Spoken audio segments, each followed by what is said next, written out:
Hello everyone, మనం ఇక్కడ OC కేటగిరీకి సంబంధించి అలాట్ అయిన పోస్టులు, అందులో ఉమెన్కి రిజర్వ్ అయిన పోస్టులు, దాని ఆధారంగా ఉమెన్కి ఈ హారిజాంటల్ రిజర్వేషన్ని ఏ విధంగా అప్లికేబుల్ చేస్తారు, జీవో నెంబర్ 77 ప్రకారం హారిజాంటల్ రిజర్వేషన్ని ఏ విధంగా అప్లికేబుల్ చేస్తారు అన్నది చూస్తాము.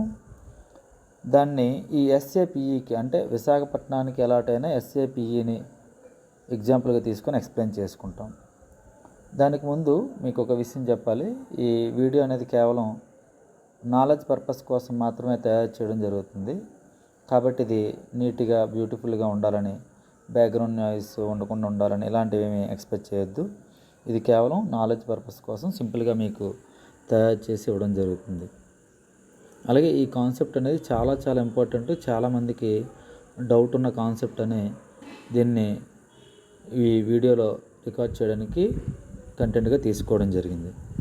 ఇప్పుడు టాపిక్లోకి ఎంటర్ అవుదాము. ఫస్ట్ మనం ఆల్రెడీ చెప్పుకున్నట్టుగా ఈ 58 మనకి ఓసీలో అలాట్ అయినవి, 19 రిజర్వ్ అయినవి ఉమెన్కి. కానీ ఇక్కడ 19లోని ఉమెన్ రిప్రజెంటేషన్ ఓసీలో 10 ఉంది. సో మనకి అక్కడ డెఫిసిట్ ఎంత వస్తుందంటే 9 పోస్టులు మనకి ఇక్కడ డెఫిసిట్ వస్తున్నాయి. ఈ 58 ర్యాంక్ లోపు ఉమెన్ అనేవారు 9 మంది తక్కువ వస్తున్నారు, 9 మెంబర్స్. అలాంటప్పుడు ఏం చేస్తారంటే ఈ 58లో లోవెస్ట్ ర్యాంక్ వచ్చిన మేల్స్ ఎవరైతే ఉంటారో వాళ్ళని బ్యాక్ నుండి రిమూవ్ చేసుకుంటూ ఈ 9 ఫీమేల్స్ని యాడ్ చేయడం జరుగుతుంది, 9 ఉమెన్ని యాడ్ చేయడం జరుగుతుంది. దాన్ని ఇప్పుడు కాన్సెప్ట్ పరంగా చూస్తాం. మనం ఇప్పుడు ఏం డిస్కస్ చేసామంటే మెన్ సెలెక్ట్ అయిన వాళ్ళు 48, ఉమెన్ సెలెక్ట్ అయిన వాళ్ళు 10, డెఫిసిట్ వచ్చిన వాళ్ళు 19. ఈ సందర్భంలో సెలక్షన్ ప్రాసెస్ని ఏ విధంగా ఫాలో అవుతారో చూద్దాం. ఇది టాప్ 58లో ఉన్న selection list. For example male first rank male ఉన్నారు, సెకండ్ ర్యాంక్ ఫీమేల్ ఉన్నారు, థర్డ్ ర్యాంక్ మేల్ ఉన్నారు, ఫోర్త్ ర్యాంక్ మేలు. ఈ విధంగా 58 లోపు మనకి ఓన్లీ 10 ఫీమేల్ ఉన్నారు, అంటే డెఫిసిట్ 9 వస్తున్నారు. ఈ 9 వచ్చినప్పుడు సెలక్షన్ ప్రాసెస్లోని ఏం చేస్తారంటే ఈ లాస్ట్లో ఉన్న మేల్ ఎవరైతే ఉంటారో ఆ లాస్ట్లో ఉన్న మేల్ని రిమూవ్ చేయడం జరుగుతుంది. ఇక్కడ చూస్తే లాస్ట్లోని 49th ర్యాంక్ అనేది ఇక్కడ ఫీమేల్ని అడ్జస్ట్ చేయడం జరిగింది. ఫీమేల్ని అడ్జస్ట్ చేయడం అంటే ఇక్కడ యాక్చువల్గా మేల్ క్యాండిడేట్ ఉండేవారు ఈ ర్యాంకులోని, అతన్ని రిమూవ్ చేసి 9 ఫీమేల్ డెఫిసిట్ ఉండడం వల్ల, లోటు ఉండడం వల్ల అక్కడ ఫీమేల్తో అడ్జస్ట్ చేయడం జరిగింది.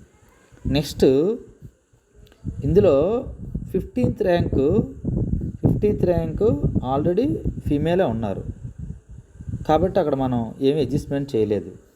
అంటే ఇప్పటికి అడ్జస్ట్ అయినది ఒక పోస్ట్ అడ్జస్ట్ అయింది, ఒక మేల్ ర్యాంక్ని రిమూవ్ చేయడం జరిగింది. నెక్స్ట్ అంటే ఇక్కడ మేల్ ర్యాంక్ ఈ ప్లేస్లో ఉన్న మేల్ ర్యాంక్ కాకుండా ఇంకా లోయెస్ట్ ఎవరైతే ఉంటారో అక్కడ నుండి రిమూవ్ చేసుకుంటూ వస్తారు. యాక్చువల్గా మనకి ఇక్కడ లాస్ట్ ర్యాంక్ ఈ 58th ర్యాంక్ వచ్చిన మేల్ని అడ్జస్ట్ చేశారు, ఒకటైంది. తర్వాత 57th 2, 3, 4, 5, 6, 7, 8. ఇక్కడ 49th ర్యాంక్తో 9 అవుతున్నాయి. ఈ విధంగా లాస్ట్ నుండి ఈ మేల్ని రిమూవ్ చేసి ఫీమేల్ని అడ్జస్ట్ చేయడం జరుగుతుంది. అలాగే ఇక్కడ 50th ర్యాంక్ చూస్తే 50th ర్యాంక్లోనే ఆల్రెడీ ఫీమేల్ ఉన్నారు, అది అడ్జస్ట్ చేసింది కాదు. ఓవరాల్గా కౌంట్ చేస్తే మనకి ఇక్కడ 9 అవుతున్నాయి. 1, 2, 3, 4, 5, 6, 7, 8, 9. ఈ విధంగా ఉమెన్ రిప్రజెంటేషన్ తక్కువ వచ్చినప్పుడు లోయెస్ట్ ర్యాంక్ వచ్చిన మేల్ని రిమూవ్ చేసి ఫీమేల్ని అడ్జస్ట్ చేయడం జరుగుతుంది. కానీ ఒకవేళ వాళ్ళు న్యాచురల్గానే ఆ 58 ర్యాంక్స్లోని 19 ఉమెన్ కానీ ఉండుంటే ఏ మేల్ని కూడా రిమూవ్ చేయడం జరగదు. యాజ్ ఇట్ ఈజ్గా ఆ ర్యాంక్స్లో ఉన్న వాళ్ళు అలాగా సెలక్షన్ ప్రాసెస్లోని వాళ్ళు ఉండడం జరుగుతుంది. ఇది హారిజాంటల్ రిప్రజెంటేషన్ ద్వారా ఉమెన్కి రిజర్వేషన్ ఏ విధంగా అప్లికేబుల్ చేస్తారన్నది చెప్పడం జరిగింది. అదేవిధంగా మిగతా క్యాస్ట్లకు కూడా వాళ్ళ యొక్క కేటగిరీలోని ఇదే ఫార్ములాని అప్లై చేయడం జరుగుతుంది. ఇక్కడ మనం 2 కాన్సెప్ట్లు మనం డిస్కస్ చేసుకోవాలి.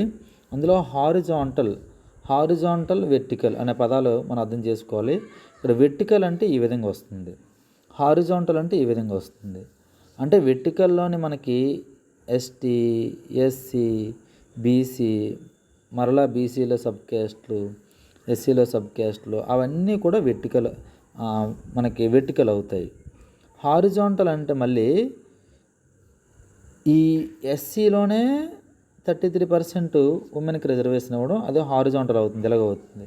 ఇది వెర్టికల్, ఇది హారిజాంటల్. మళ్ళీ ఎస్టీలో 33%, బీసీలో 33%. ఈ విధంగా హారిజాంటల్ అంటే ఇలా వస్తుంది, వెర్టికల్ అంటే ఈ విధంగా వస్తుంది. ఇది మనకి హారిజాంటల్ రిజర్వేషన్కి సంబంధించి వీడియో ఈ విధంగా తయారు చేయడం జరిగింది. దీని తర్వాత మీకు డిస్క్రిప్షన్లో గూగుల్ ఫామ్ ఇవ్వడం జరుగుతుంది. దానివల్ల మన విశాఖలోని మీ యొక్క place, me date of birth ఆధారంగా, మెరిట్ లిస్ట్ రూల్స్ ఆధారంగా ఎక్కడుందో మీరు చూసుకోవచ్చు. Thank you.